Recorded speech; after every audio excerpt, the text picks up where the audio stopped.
Na aula de hoje discutiremos os sinais alternados senoidais. Já fizemos uma breve discussão a respeito da diferença entre corrente contínua e corrente alternada no primeiro vídeo desse canal, que coloco inclusive o link na descrição desse vídeo. Os sinais alternados são aqueles que têm uma parte positiva e uma parte negativa e são periódicos. Especificamente, os sinais senoidais ou cossenoidais são sinais alternados. Aqui em vermelho está apresentada uma curva de uma função cossenoidal. Eu representei aqui de forma tracejada a parte que está no tempo negativo. É porque, na verdade, quando se faz a avaliação de um sinal no tempo, se escolhe um instante de referência onde se começa a contar o tempo, e esse instante de referência inicial é chamado geralmente de tempo zero, ou seja, o tempo negativo, na verdade, não existe. Se você começasse a fazer a avaliação do sinal um pouco antes, a referência de tempo nula poderia estar em outro trecho aqui que é considerado negativo nesse gráfico. É necessário que a gente compreenda como encontrar os principais parâmetros que definem uma função cossenoidal. Entre eles, temos aqui indicados o P e menos o P. O P, no caso, por ser aqui tensão, é o valor de pico da tensão. Então, o P é o valor de pico, também chamado de valor máximo. É escolha usar um nome ou outro. Uma outra coisa indicada, uma outra grandeza indicada aqui é o T maiúsculo, que é o período.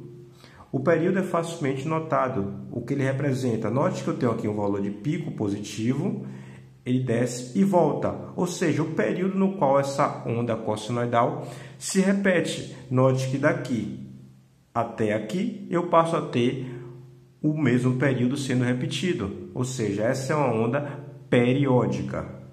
Aqui é o chamado período. Temos também a necessidade de indicar outras grandezas que não estão aqui mostradas, por exemplo, a frequência. A frequência é um indicativo de quão rápido se repete ou quão lento se repete essa forma de onda. Ela é o inverso do período. Aqui eu esqueci de indicar as unidades. No caso, por ser aqui tensão, então a unidade será volt. Se for corrente, a unidade será ampere. O período a gente vai trabalhar em segundo e a frequência a gente vai trabalhar em hertz. Uma outra grandeza muito importante, que não está aqui ilustrada, é a frequência angular, que é dada por ômega, e ela vale 2πf, sendo f a frequência anteriormente encontrada. A sua unidade será o radiano por segundo. Essas são as principais grandezas que estão apresentadas nesse instante. Mas vamos ver também variações em relação a essa forma de onda. Veja uma aqui. Opa, vamos encontrar o gráfico. Ótimo, aqui, encontrados. Eu tenho aqui dois gráficos de funções cossenoidais, porém elas estão deslocadas. Há um deslocamento de fase, é assim que a gente chama. Eu tenho aqui um ângulo θ que deslocou para a direita essa função cossenoidal em vermelho e um ângulo θ, posso chamar aqui, na verdade, de θ1 e aqui de θ2, só para diferenciar. Para indicar que esse θ2 deslocou a função cossenoidal em verde para a esquerda. Se houve deslocamento para a direita, significa dizer que esse ângulo é menor que zero, ou seja, é negativo. Se houve deslocamento para a esquerda, significa dizer que esse ângulo é positivo, maior do que zero. Isso vai se tornar relevante quando a gente tiver de descrever a equação que rege a forma de onda. Vamos voltar aqui à equação anterior.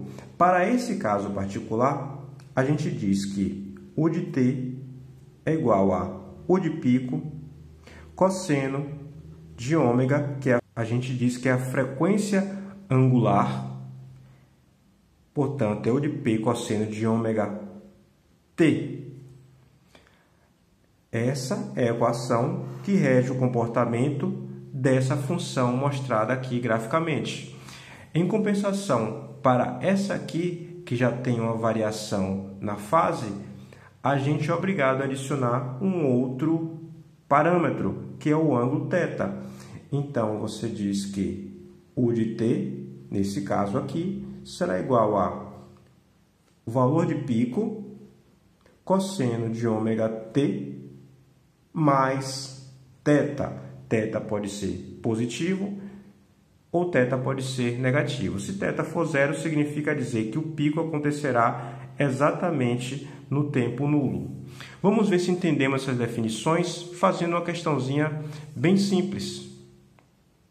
Tenho aqui a questão.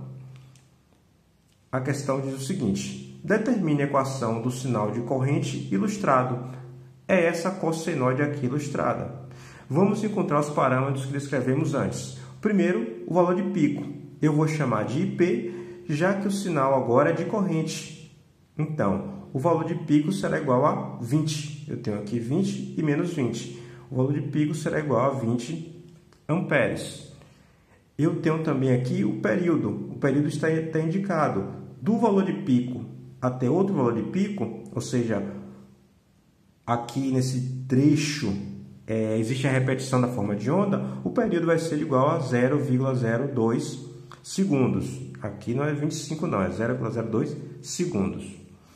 Tenho de calcular a frequência. A frequência será o inverso do período, será 1 sobre 0,02, que vai dar 50 Hz.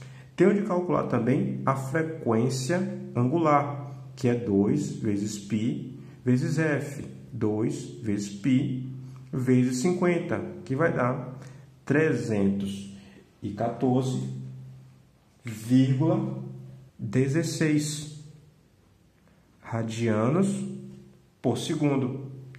E tenho também o ângulo θ, que é a defasagem.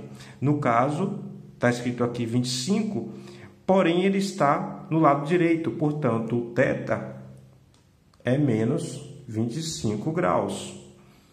Vou fazer, então, a escrita da forma de onda da corrente. I de t será igual ao valor de pico, primeiro eu vou botar de forma genérica, vezes o cosseno de ômega t mais θ. Agora eu vou substituir os valores. I de t será igual a I de pico, 20, vezes o cosseno de 314,16 t com um ângulo de menos 25 graus. Pronto. Aqui eu tenho a resposta à questão que foi solicitada. É isso que eu tenho para a aula de hoje. Se gostou da aula, dê um like, se inscreva também no canal.